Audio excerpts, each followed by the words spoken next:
Bismillahirrahmanirrahim. Assalamualaikum warahmatullahi wabarakatuh.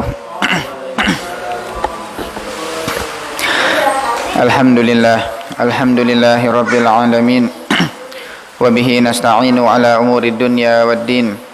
Wassalatu wassalamu ala sayyidil awwalin wal akhirin, imamil muttaqin wa qaidil ghurril muhajjalin, sayyidina wa habibina wa maulana Muhammadin al-fatih lima ughliqa wal khatimi lima sabaq, nasiril haqqi bil haqq wal hadi ila siratikal mustaqim, wa ala alihi wa sahbihi haqqa qadrihi wa miqdarihi al-azim. Subhanaka la ilma lana illa ma 'allamtana innaka antal alimul hakim. Rabbi shrah li sadri wa yassir li amri wahlul 'uqdatam min lisani yafqahu qawli. Allahumma anfa'na bima 'allamtana wa 'allimna ma yanfa'una wa zidna ilman wa ikhlasan wa amalan walhiqna bi'ibadikas salihin. Allahumma inna na'udzubika min ilmin la yanfa' wa qalbin la yakhsha wa nafsin la tashba wa da'watin la yustajabu laha. Amma ba'du. Hadratul muhtaram wal mukarram, yang kami muliakan, yang kami hormati dan kita cintai, guru kita Bu Yahya beserta keluarga, hafizahumullahu ta'ala wa ra'ahum, mata'anallah bituli hayatihim. Kita doakan mudah-mudahan Allah senantiasa berikan beliau sehat walafiat, Allah berikan panjang umur, dan Allah mudahkan segala urusan-urusannya. Yang kami hormati para hadirin jamaah mushalah Baitus Syakur yang dimuliakan Allah Subhanahu wa taala. Alhamdulillah, kita bersyukur kepada Allah di malam hari ini Allah masih memberikan kepada kita nikmat sehat, nikmat panjang umur, dan tentunya nikmat kita masih dimudahkan oleh Allah Subhanahu wa taala untuk istiqamah selalu bisa hadir dalam majelis yang mulia ini. Mudah-mudahan Allah jadikan duduk kita menjadi sebab keberkahan untuk kita, keluarga kita dan lingkungan kita, dan mudah-mudahan Allah berikan manfaat dan keberkahan dari belajar kita ini. Amin ya rabbal alamin. Para hadirin jamaah mushalah Baitus Syakur yang dimuliakan Allah, kembali kita dengan nasihatnya Al-Habib Abdullah Al-Haddad, masih tentang dzikrul maut, yaitu pembahasan tentang mengingat kematian. Pada kajian sebelumnya Al-Habib Abdullah Al-Haddad mengutip tentang hadisnya baginda Nabi SAW. Nabi mengatakan, "Aktsiru min dzikri hadhimil ladzat," yakni al-mauta. Perbanyaklah mengingat sesuatu yang bisa memutus nikmat-nikmat. Ya, maksudnya adalah kematian. Nah, di sini masih tentang pembahasan ini, masalah dzikrul maut. Qala al-musannif rahimahullah taala, nafa'ana Allah bi ulumihi wa bi asrarihi fid dharaini, ila an qala, wa kana alaihi salatu wassalamu yaqumu minal laili fayunadi ja'al mautu bima fihi ja'atur rajifatu tatba'uha radifah.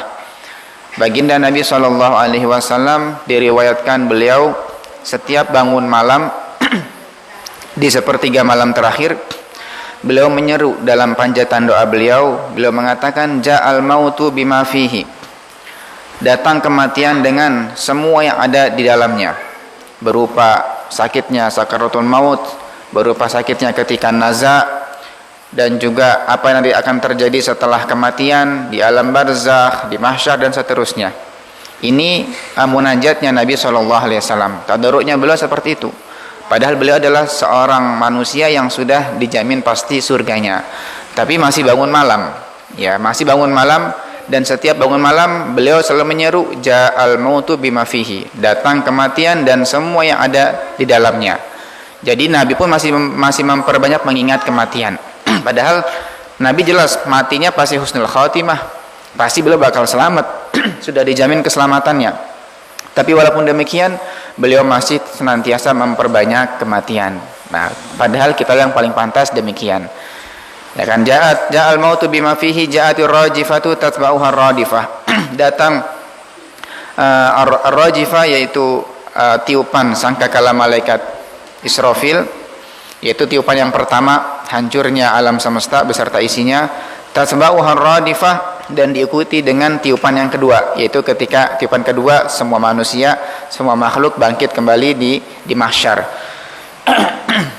Ini yang Nabi senantiasa panjatkan di sepertiga malam beliau, di tahajudnya beliau. Ja'al mautu bima fihi ja'atir rajifah tatba'uhar radifah.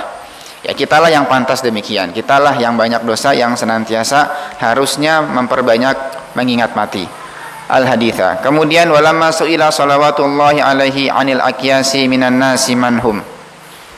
Pernah juga suatu ketika Nabi SAW ditanya tentang manusia yang paling cerdas. Siapa sih manusia cerdas itu? Manusia yang beruntung. Siapa mereka? Maka Nabi menjawab, qala aktsaruhum lil mauti dzikran. Mereka orang-orang yang cerdas adalah yang paling banyak mengingat kematian. Wa ahsanuhum lahu isti'dadan. Orang yang paling bagus persiapan menyambut kematian, ulaikal akyasu. Mereka lah orang-orang yang cerdas. Zahabu bi syarafid dunya wa na'imil akhirah. Mereka ketika meninggalkan dunia membawa kemuliaan dunia dan juga kenikmatan akhirat. Ini orang yang cerdas. Jadi orang yang beruntung ya demikian.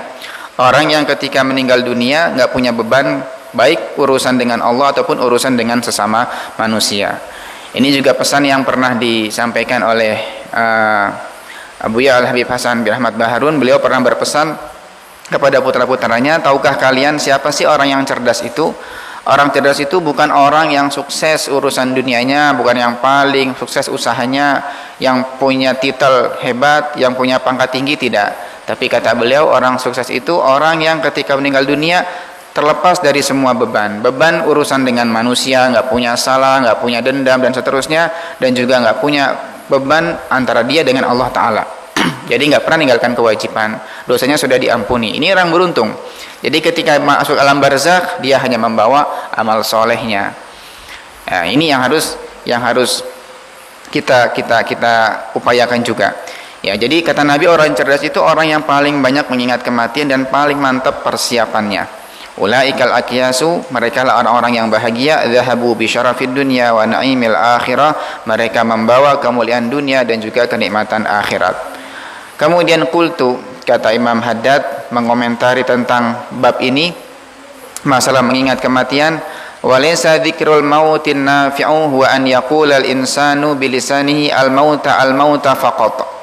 Jadi maksudnya mengingat mati itu bukan seseorang hanya mengatakan mati, bukan.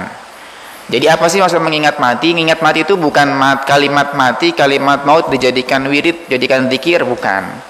Kenapa? Fa inna dzalika qalilul manfaati wa in aktsara minhu. Karena kalau hanya mengingat begitu, itu manfaatnya sedikit. Walaupun mungkin ada. Ya, walaupun ada, tapi hanya sedikit sekali.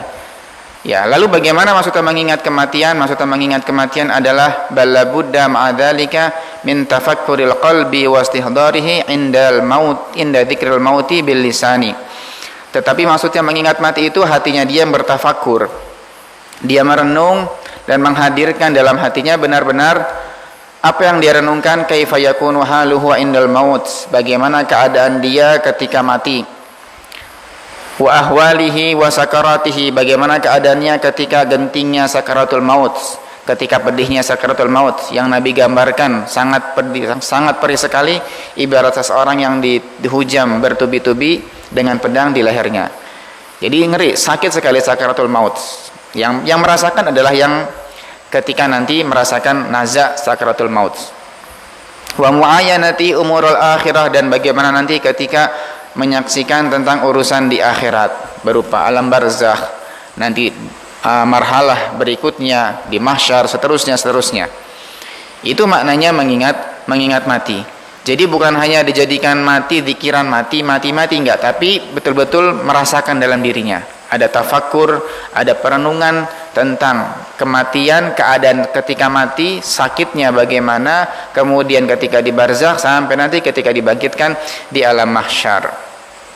Wa malladzi baqiya min ajalihi wa bima yuhtamu lahu, dan apa yang tersisa dari ajalnya, dari umurnya. Ini maksudnya mengingat mati juga, umur kita sekarang sudah berapa, sisa berapa tahun lagi, kira-kira sisa ini masih lama atau panjang. Andaikan pun masih panjang, kira-kira bisa apa enggak kita manfaatkan untuk hal-hal baik, untuk berbekal dengan amal soleh. Wa bima yukhtamu lahu, dan ketika nanti di akhir hayat, kira-kira akhir hayatnya seperti apa? Apakah husnul khatimah ataukah nanti wal iyadu billah su'ul khatimah? Wa kaifa kana halu man madha min aqranihi wa ashabihi indal maut, dan bagaimana keadaan orang-orang yang sudah pulang dari kawan-kawannya, dari sahabat-sahabatnya ketika mati. Wa ila ayyi masirin saru, dan kepada tempat mana mereka kembali.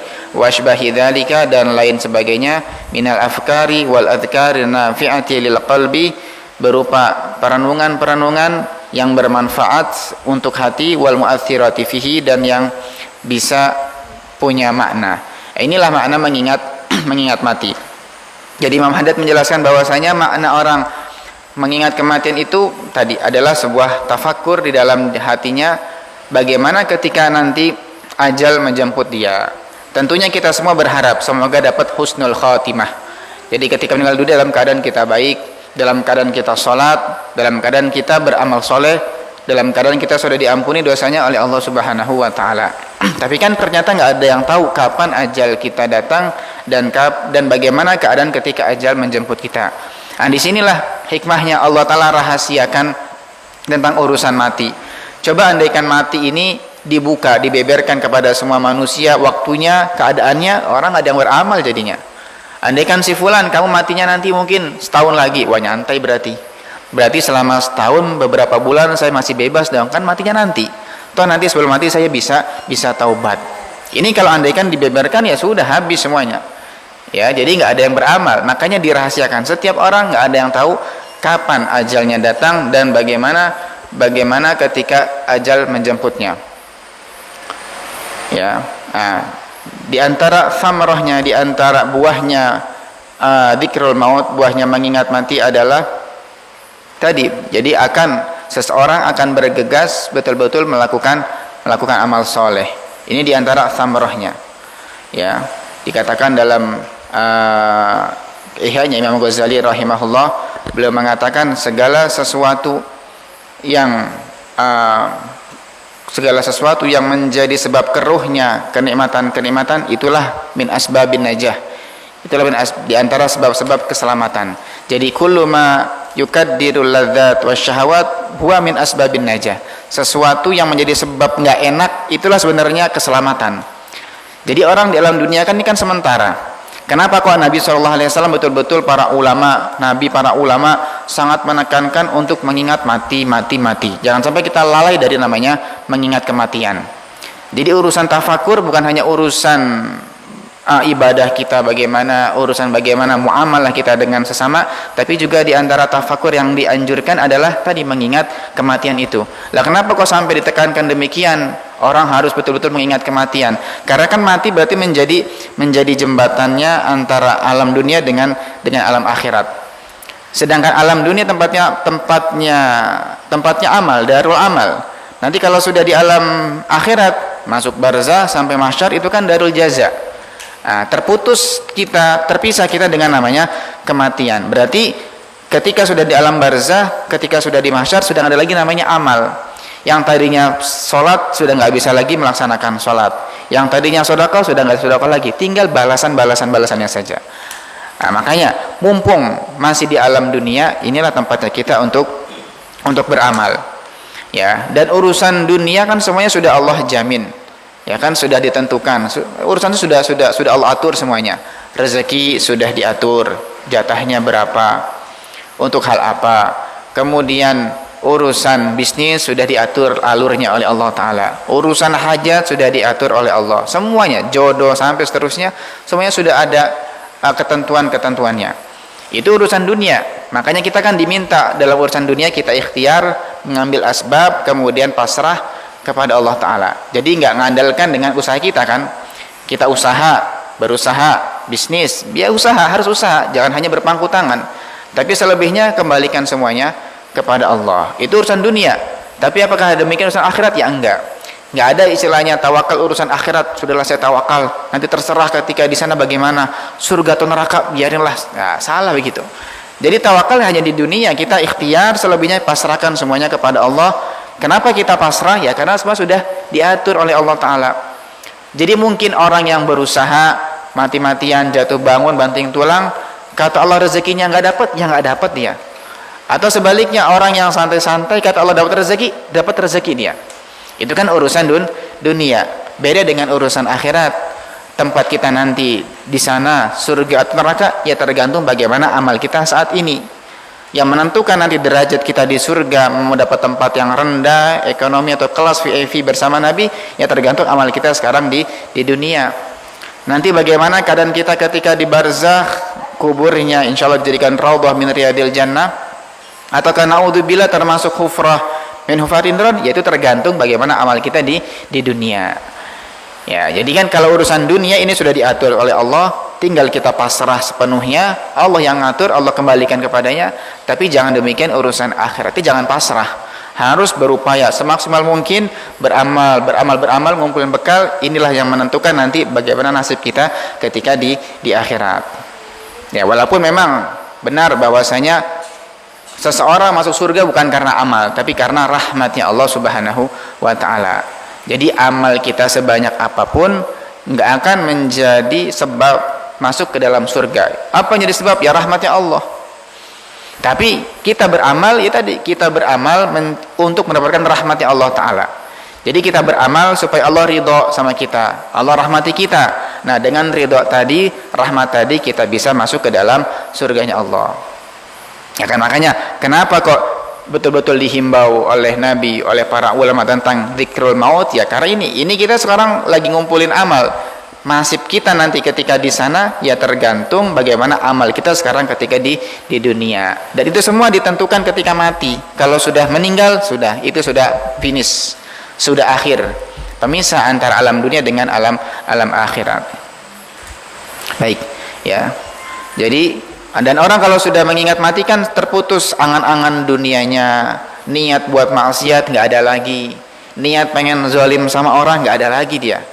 Jadi kalau mikir pengen zalim sama orang, pengen dendam, ingat nanti kalau misalnya saya zalim sama orang, saya punya salah, ini ada tuntutannya ketika nanti di akhirat. Ya, saya nggak pengen menjadi orang yang muflis. Orang muflis yang Nabi katakan, orang yang datang ketika hari kiamat dengan pahala sholat, pahala ibadahnya, zakatnya, puasanya, macam-macam, ternyata qad daraba hadza, syatama hadza, safaka dama hadza, dia pernah mencaci maki fulan, menumpahkan darahnya fulan. Akhirnya orang-orang tadi yang pernah dizaliminya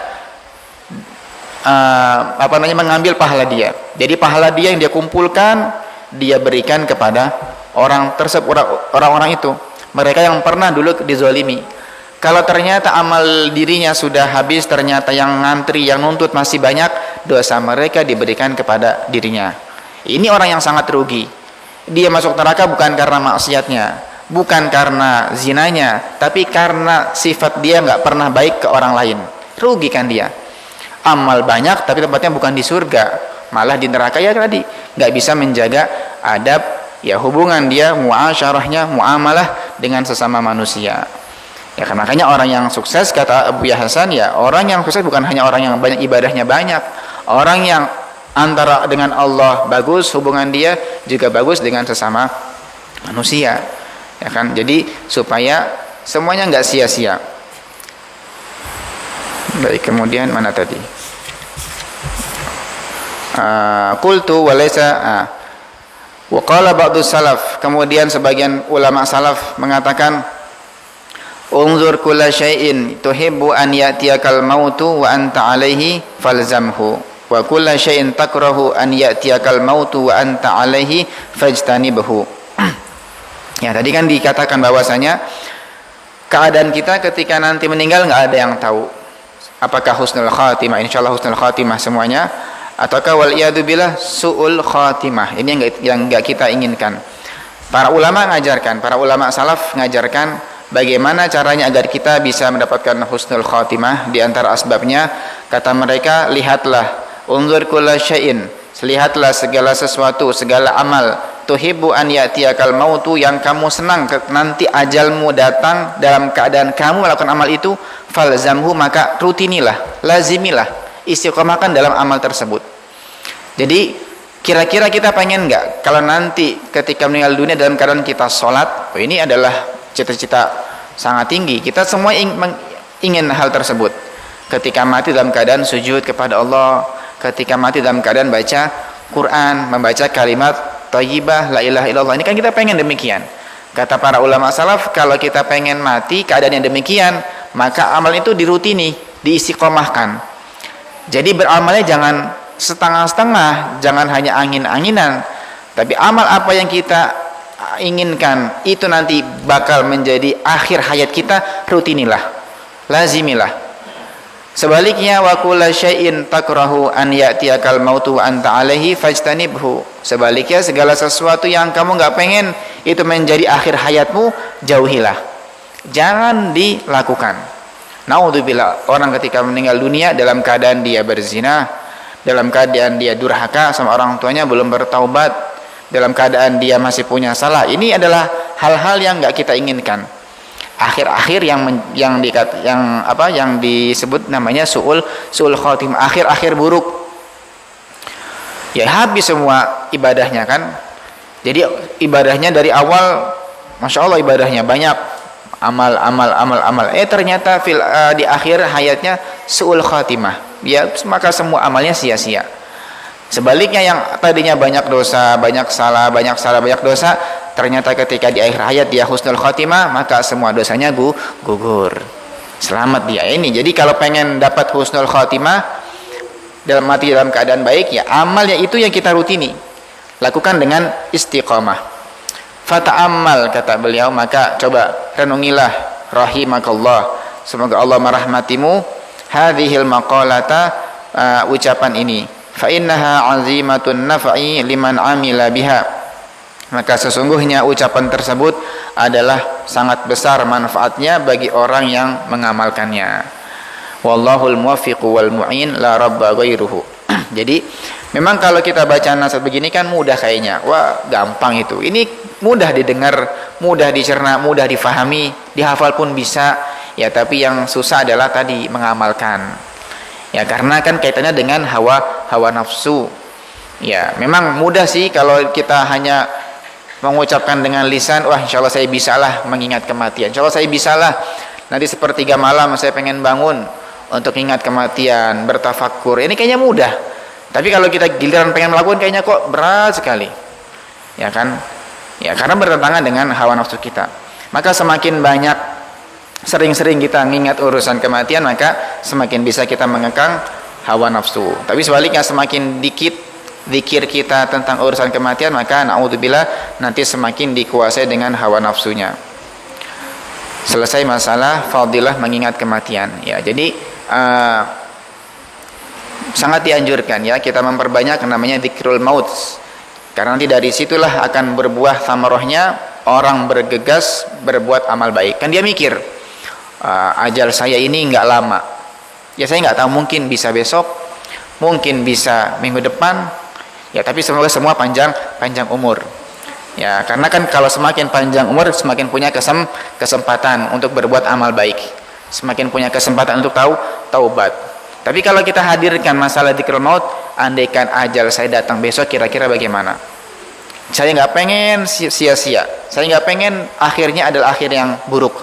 Pengennya kan husnul khotimah. Akhirnya bergegas dia, ya kan akan bergegas melakukan amal baik. Kemudian wa amma karahiyatul mauti fa amrun tabi'iyyun la yakadul insanu yanfakku anhu. Adapun tidak suka dengan mati, takut mati, maksudnya enggak pengen mati, fa amrun tabi'i, itu merupakan hal yang wajar, manusiawi. La yakadul insanu yanfakku anhu, semua orang pasti takut. Orang kafir pun takut mati mereka. Orang enggak iman pun mereka takut mati kok.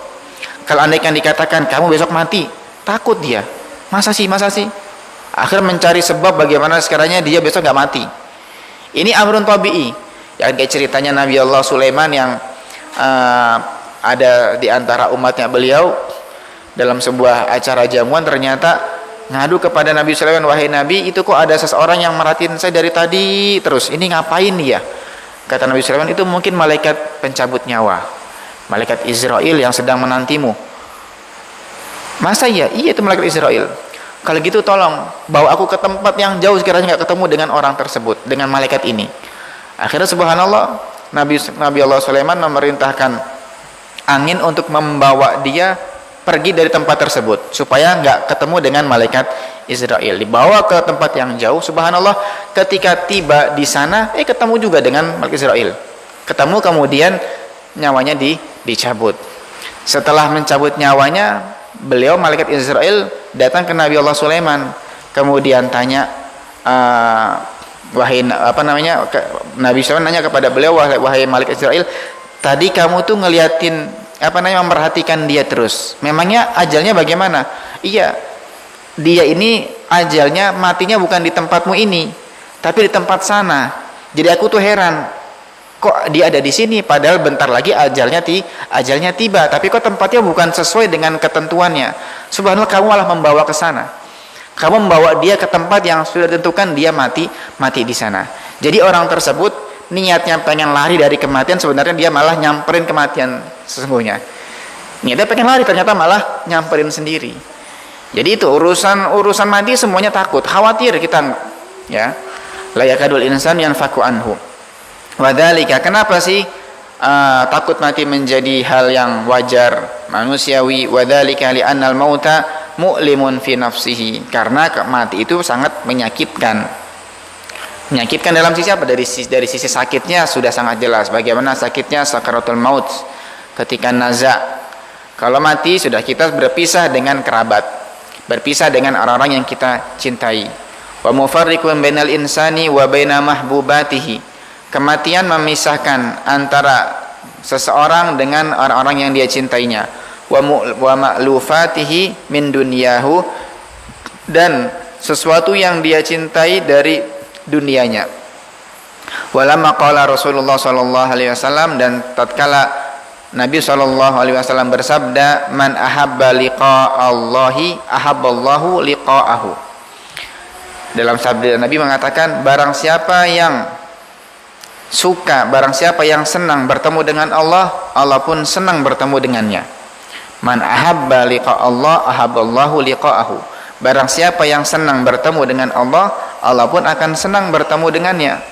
Wa man kariha liqa'allahi karihallahu liqa'ahu.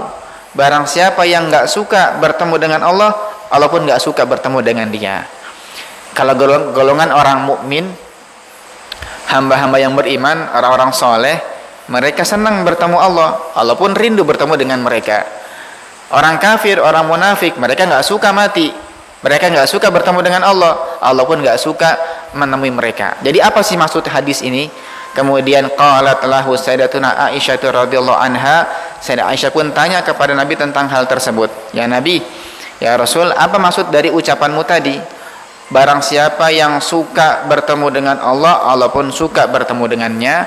Barang siapa yang enggak suka bertemu dengan Allah, Allah pun enggak suka bertemu dengannya. Maksudnya apa ya Rasulullah?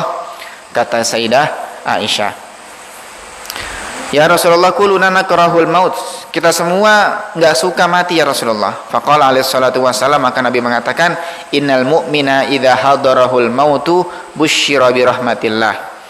Seseorang mukmin yang dia ketika ajalnya datang, maka dia akan diberikan kabar gembira dengan tempatnya nanti ketika setelah meninggal dunia. Ini bagi orang mukmin. Jadi begitu ajal datang atau menjelang dekat kematian, dia sudah tahu tempatnya dia di mana. Barzakhnya sudah nikmat. Nanti belum ketika di akhirat, di mahsyar, dia sudah ngerti tempatnya di mana. Makanya dia rindu, pengen cepat-cepat bergegas menyambut itu semuanya. Fa'ahabba liqa Allah, maka dia senang bertemu dengan Allah. Wa ahabballahu liqa'ahu, Allah pun senang bertemu dengannya. Wa innal kafira, dan orang kafir, idza hadarahul mautu, kalau dia didatangi oleh kematian, busyira bi adabillah, maka dia diberikan kabar buruk dengan adab. Jadi sebagaimana orang mukmin kalau menjelang matinya dia bisa melihat tempatnya ketika nanti di barzakh, kuburnya menjadi taman surga, orang munafik juga sama, orang kafir juga sama.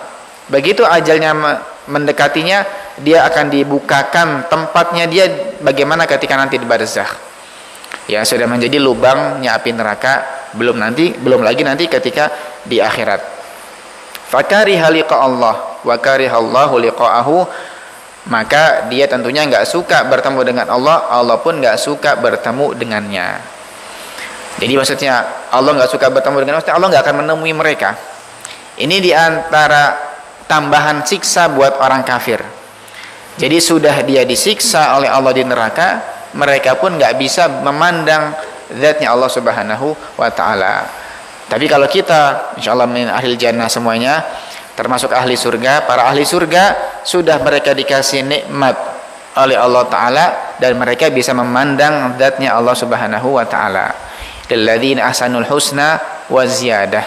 Jadi bagi orang-orang yang berbuat amal baik, mereka mendapatkan surga dan ada plusnya. Ziyadahnya apa? Memandang nazarah ila dzatillah, memandang kepada zatnya Allah Subhanahu wa ta'ala. Ini yang disepakati oleh ulama kita. Jadi orang mukmin bisa melihat zatnya Allah nanti ketika di surga. Bagaimana? Jangan dibayangkan bagaimana. Pokoknya itu akan didapatkan. Jadi jangan disamakan, jangan dikiaskan antara dunia dengan akhirat, kan sudah beda aturan, beda undang-undang. Ya kan, dan Nabi mengatakan, dikuatkan dalam hadis Nabi, innakum satarawna rabbakum kama tarawna al-qamar lailatal badri.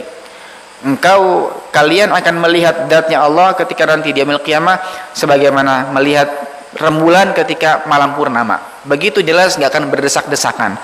Jadi jangan diibaratkan berarti di atas juga, bukan. Kalau di dunia orang melihat rembulan melihatnya ke atas. Ketika nanti di surga, ahli surga melihat Allah bukan di atas, bukan. Kemana? Depan, belakang? Enggak. Jangan dibayangkan bagaimana. Allah nggak butuh kepada tempat. Ya pokoknya ada ziyadah, ada nilai plus bagi ahli surga, yaitu bisa berjumpa dengan Allah Subhanahu wa ta'ala. Sebaliknya orang kafir nggak dapat, sudah mereka disiksa dan mereka tidak akan diberikan kenikmatan bisa memandang zatnya Allah. Karena dikatakan ahli surga nanti ketika mereka mendapatkan kenikmatan yang macam-macam, nikmat makanan, nikmat itu, ternyata itu semua kenikmatan kalah nikmatnya ketika merasakan nikmatnya bisa memandang zatnya Allah Subhanahu wa ta'ala. Ternyata itu nikmat yang paling mereka nantikan. Dan itu macam-macam. Ada yang melihat Allah setiap hari, ada yang melihatnya setiap Jumat, tergantung amalnya mereka. Jadi semakin banyak amal mereka, maka semakin sering mereka bisa mendapatkan kenikmatan tersebut. Baik, kemudian wa fi wasfil mu'minil mahbubil madhkuri fi qouli alaihi salatu wassalam ma taqarrabal mutaqarribun, di dalam mensifati seorang mukmin yang dicintai oleh Allah di pembahasan sebelumnya, yaitu tentang ma taqarrabal mutaqarribun, tidaklah seseorang mendekatkan diri kepadaku. Ini maksudnya ahli para aulia Allah, kekasih Allah, kan mereka dapatkan wilayah sebab apa? Karena sebab melaksanakan amal sunnah. Ya, jadi dalam hadis qudsi Nabi pernah mengatakan wa ma taqarrabal mutaqarribun bi ahabbu bima aftaratu alaihi aw kama qala. Tidaklah seseorang itu punya amalan yang lebih baik ketimbang amal fardunya lah intinya. Jadi amalan yang paling tinggi nilainya apa? Ya amal fardu, ibadah fardu. Jadi amal ibadah yang paling gede pahalanya adalah ibadah fardu. Ibadah sunnah nggak bisa nandingi ibadah fardu, kecuali beberapa hal kan. Ada beberapa hal ibadah sunnah yang bisa mengungguli ibadah fardu. Di antaranya memulai salam, hukumnya sunnah, jawabnya wajib. Tapi lebih afdal sunnahnya memulai salam. Ya, bayar hutang hukumnya itu adalah wajib. Membebaskannya hukumnya sunnah, lebih afdal membebaskannya. Ini ada beberapa hal. Amalan sunnah lebih utama ketimbang amalan fardu. Tapi intinya secara umum amalan fardu ya lebih besar pahalanya ketimbang amal sunnah. Nah, ketika menyebutkan hadis tersebut, dalam hadisnya fasaqal haditsa anillahi ta'ala, disebutkan hadis-hadisnya sampai kepada hadis Nabi yang berbunyi ila an qala wa ma taraddatu fi syai'in ana fa'iluhu kataraddudi fi qabdi nafsi abdil mu'mini yakrahul mauta wa akrahu musa'atahu wa la budalahu minhu. Jadi maknanya gini, dalam hadis kursi Allah berfirman, panjang hadisnya, Imam Haddad hanya poinnya yang di akhir ini.